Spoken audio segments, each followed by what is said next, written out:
Chapter 5 We Are One. Ruby and Chomper spoke on their walk, planning of the future, wondering what a Sharptooth fast runner hybrid might look like. Would it be tall like Chomper or small like Ruby? They pondered the skin color, eye color. Then Chomper asked at one point, "What if she's different like I am?" It was with worry, fearful their young might be rejected as he'd been. "Whomever this child will be, we will love it as the one we hold. Our child would never know such discrimination." Can we really promise that? "So long as we remain on the island, sheltered from the rest, till they're older, we'll stay here for their safety." Chomper gave a nod. "Yeah, you always did have good ideas, Ruby." Ruby stopped and gasped. "Chomper? Yeah? The egg! It moved!" "Oh, we gotta get it back to the nest!" Chomper jumped and changed into a fast runner. Ruby and he moved speedily back to the nest. There, Ruby set the egg in the nest, gazing down with wide, excited eyes. "It's about to hatch! Hatch it will be soon enough!" Ruby and Chomper peered at it, holding their breath, seeing the shell crack. Small noises were heard as the baby within struggled to free itself. Ruby intervened and helped peel the shell off, finding the small finned baby Sharptooth. When the shell was removed, Ruby dried the embryo off, discovering the gender of the baby. "It's a girl, a little girl, she is!" Ruby turned so Chomper could get a better look, seeing the purple baby curled up in Ruby's hold. For a moment all he could do was stare, eyes wide as he was unmoved. She's lovely," Chomper said, feeling tears run down his face. And she's our daughter." "Her name, do you like Fang?" "I love it. Our little Fang, the heir to the Alpha." For a moment he lowered his gaze. Stephanie must have thought she'd win, was planning ahead of when she took over as Alpha, ensuring her bloodline be passed on. Ruby only smiled and passed Fang to Chomper, who felt her wiggle in his hold. It was the greatest moment of his life, seeing the small girl gaze up at him with wide, innocent eyes.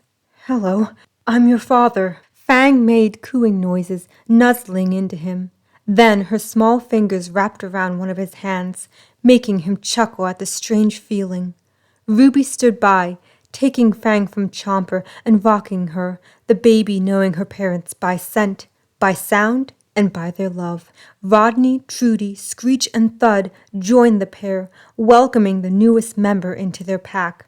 In the center, Chomper lifted Fang high for all to see, celebrating the new life. For the first few days, Chomper and Ruby stayed close to the nest, wanting to spend time with their daughter. Fang was quick on her feet and managed to walk on her own by the second day, hobbling from Ruby to Chomper, then back again. One followed her close, not wanting her to fall or become unbalanced. When she managed to do it herself, the couple shared a proud smile.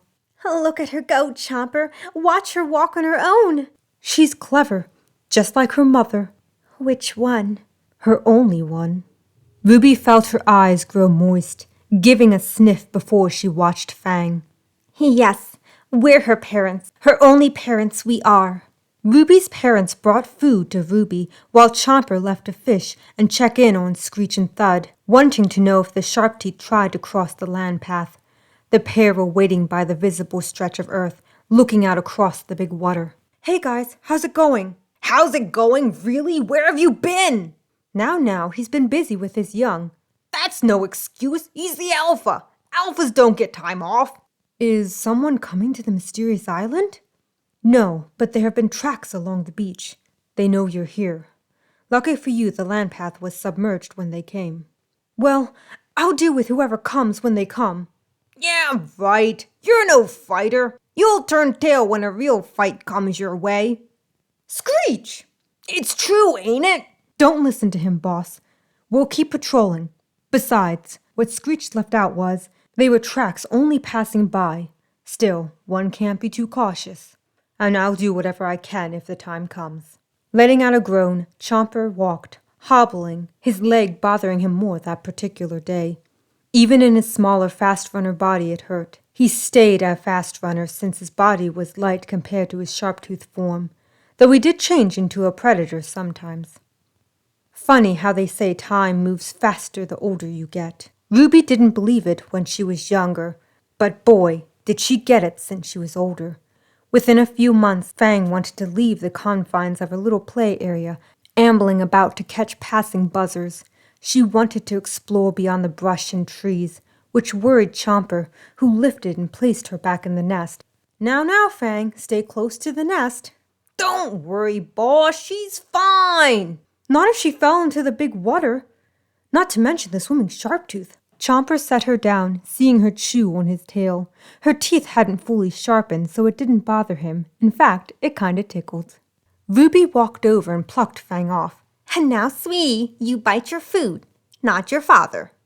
Yeah, that's Mrs. Boss's job. Bud slapped Screech. Thud, where are your manners?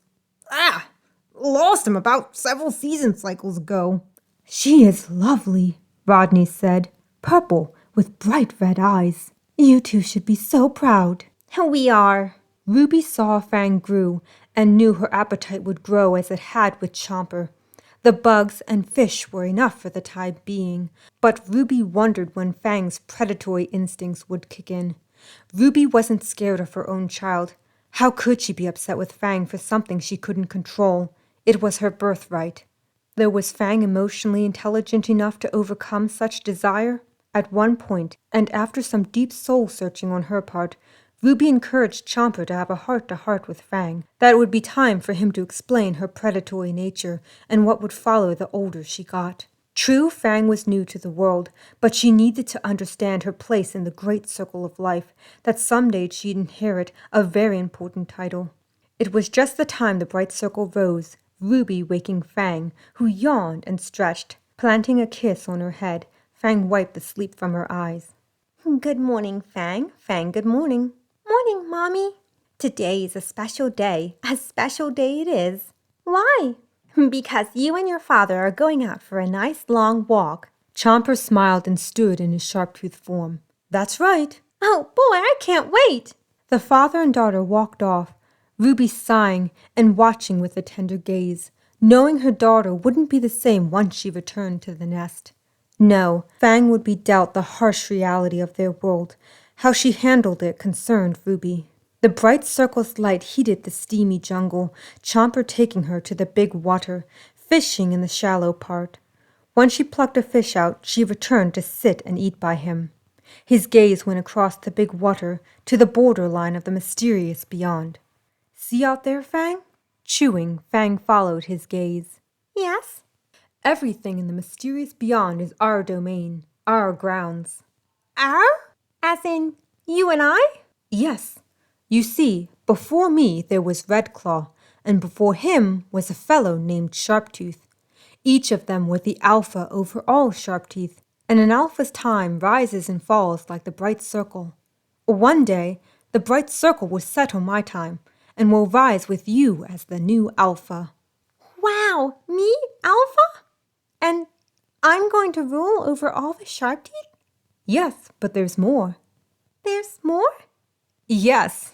They left the big water, walking through the jungle, spotting a few bugs, nipping and eating a few that buzzed by. They sat on a rock by a flowing waterfall, seeing some fish swim about, minding their own business and unaware that danger lurked just above the surface. This was where Chomper wanted to teach Fang of restraint, to understand that fish too were living beings. Dad, why aren't we nabbing the fish? Are you still hungry? No. Then we will not kill them. We will let them live to reproduce and keep the streams plentiful. Oh. As they sat, Fang didn't try to strike or kill the fish, simply watching them. Chomper had to smile at this, thinking perhaps the darkness in Stephanie had not passed on. From what Nancy and Jonathan told him, serial killers, a term he never heard of, often displayed violence at a young age. He simply patted Fang's head before he went on, recalling what his father had told him one day. Chomper and his father never saw eye to eye, but chance did explain the great circle of life to him. Fang, as alpha, we must respect all forms of life, from the smallest bug to the largest leaf-eater and Sharptooth. But, Dad, we eat the bugs. And what of these large leaf-eaters? It was then Chomper changed into a long neck, towering high over Fang, who gasped, never seeing a leaf eater before. She'd only ever heard of them through Chomper and Ruby's stories of their youth. Changing to a three-horn, Chomper went through the species of his friends, settling on a fast runner last, for she'd recognize that as him. There are more leaf eaters out there. What about Mommy? Does that mean she's not a Sharptooth? Your mother is a half-tooth, a fast runner, and the creatures Uncle Screech and Uncle Thud eat are leaf eaters. But your friends were leaf eaters. Did you ever try to eat them? Well, I bit the three-horned Sarah only because I thought we were playing. The point is, there is a balance in the world, a great circle that we're all a part of. The leaf eaters eat the plants, the sharp-teeth eat the leaf eaters, and when the sharp-teeth die, we return to the earth. Thus, the circle of life begins anew. But we don't eat the plant eaters the way Uncle Screech and Uncle Thud do. Why? I choose not to, though someday, when you're old enough to hunt for yourself, the choice will be yours and yours alone. Would you be disappointed if I ate a leaf eater? Chomper hugged her close. You are my daughter, and no matter who you turn out to be, I will always love you. If Mommy is a half-tooth and you are a sharp-tooth, how did you have me? That was the question that was the hardest to answer, not because he couldn't explain it, but because he'd have to mention Stephanie. With a deep sigh, he pulled Fang close, feeling her nuzzle into him. Well, we were lucky enough to be given you, for your mother and I couldn't produce young of our own. You are a fin-backed Sharptooth, but it doesn't matter whether you came from our egg or from another. You are our daughter, and we are your parents. We are one. I don't understand, Father. How can we be the same if we're different?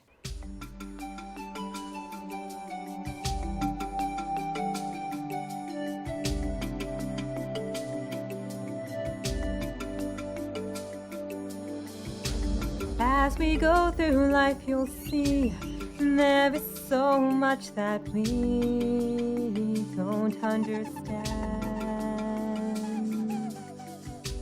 And the only thing we know is things don't always go the way we plan. But you'll see every day that we'll never turn away. When it seems all your dreams come undone, we will stand by your side, filled with hope and filled with pride. We are more than we are one.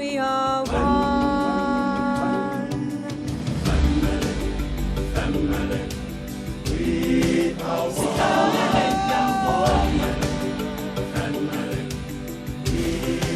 one. If there's so much I must be, can I still just be me, the way I am?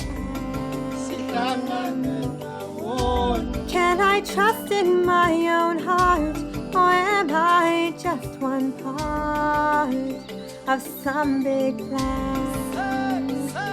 Even those who are gone are with us if we go on. Your journey has only begun. Tears of pain, tears of joy, one thing nothing can destroy is our pride deep inside. We are one.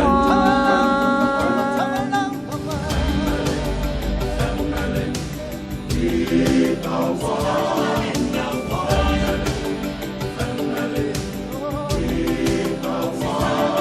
We are one, you and I. We are like the earth and sky, one family under the sun. All the wisdom to lead, all the courage that you need, you will find when you see we are one.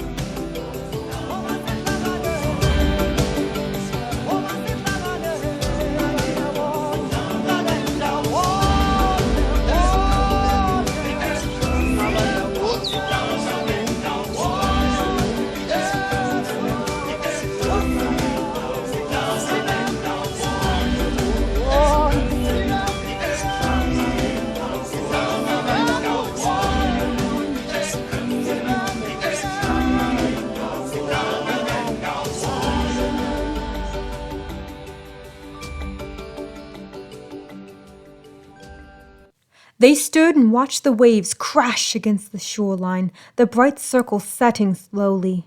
Fang was young, but like Ruby, she was smart and began to understand the world around her, especially after her and Chomper's heart-to-heart.